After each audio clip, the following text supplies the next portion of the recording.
I am glad to welcome everyone. Friends, I have already told you about the ancient megaliths of Siberia, the Urals, Peru, as well as about many other megalithic structures, the construction of which defies any explanation.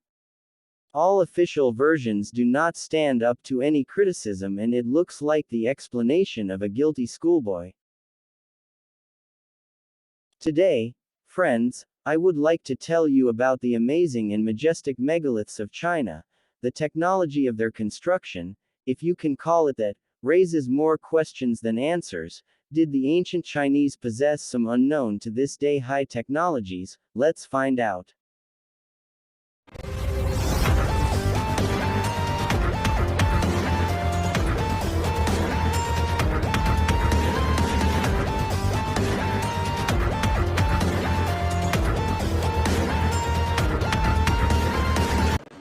Official version of the construction of this megalithic complex in a quarry, I found it including 3 huge monuments.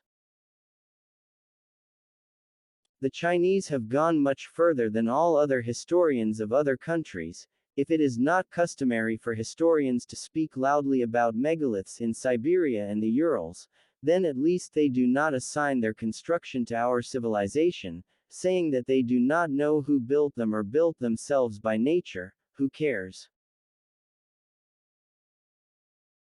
But the Chinese turned out to be much smarter in this matter, that huge cobblestones will stand idle and bring no benefit, and now in the official version, the Chinese proudly declare that in 1405 Emperor Judi of the Ming dynasty, in order to perpetuate the memory of his father Emperor Ju Jung, the founder of this dynasty, invited thousands of craftsmen from all over the country to create on the slope of the mausoleum mountain.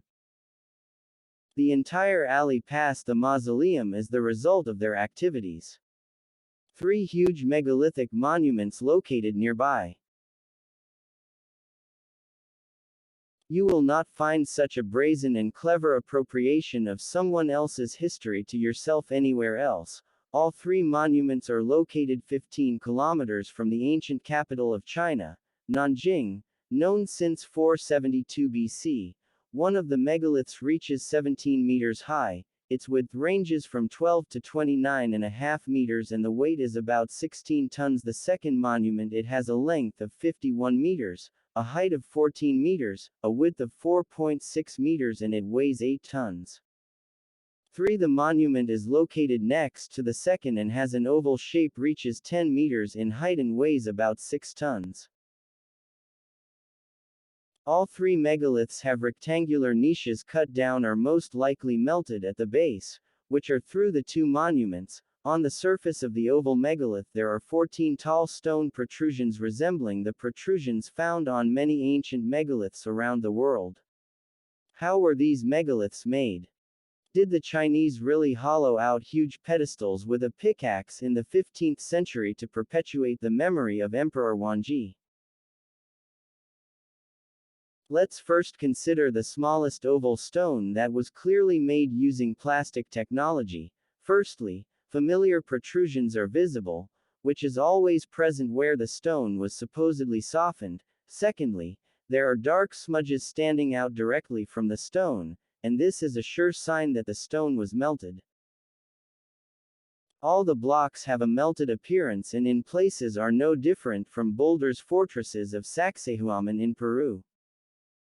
If you look at the stone from the other side, then at the bottom under the first rectangular opening, you can see an imprint from a long straight object that was clearly formed as a result of indentation. Then there are rounded melted faces of 2 more openings. It is clearly visible that inside the stone has a slightly different structure and differs in color.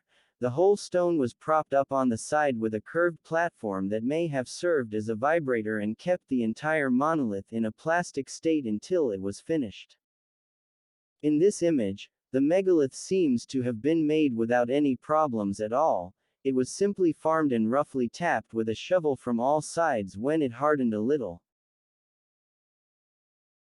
If this megalith was in a plastic state, then it is logical to assume that after the openings were made, The upper part had to be held until the stone freezes so that it does not crush the narrow lintels. These projections apparently served for this, since the upper part was most likely held for them. It is clearly visible how the rock flowed and solidified under the formwork when the monolith became completely solid. It was simply cleaned with something like a large metal brush without any special tricks. The neighboring megalith was completely melted so that the rock frothed and began to get out of the formwork.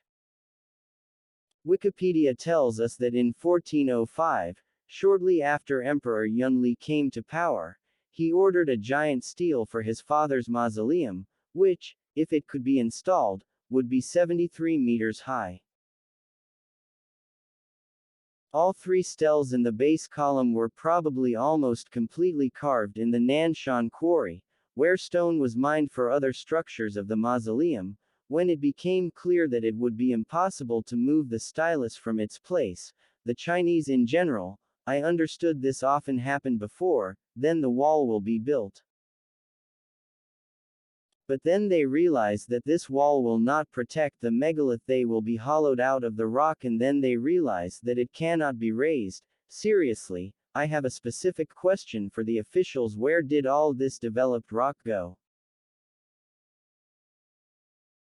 If it was somehow miraculously hollowed out by the Chinese, how it was taken out and how they were going to take thousands of tons and blanks to the place of their installation, because this requires not only special equipment, which is still a unit, by the way, but also reliable roads capable of withstanding a giant load, where traces of primitive manual processing of such a huge number of square meters of solid rock. Where are the traces of smudges from? Clearly in the liquid state of the rock.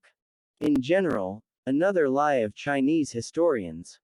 That's all, friends, for today. In order not to miss the next issues, subscribe to the channel and rate likes. Good luck.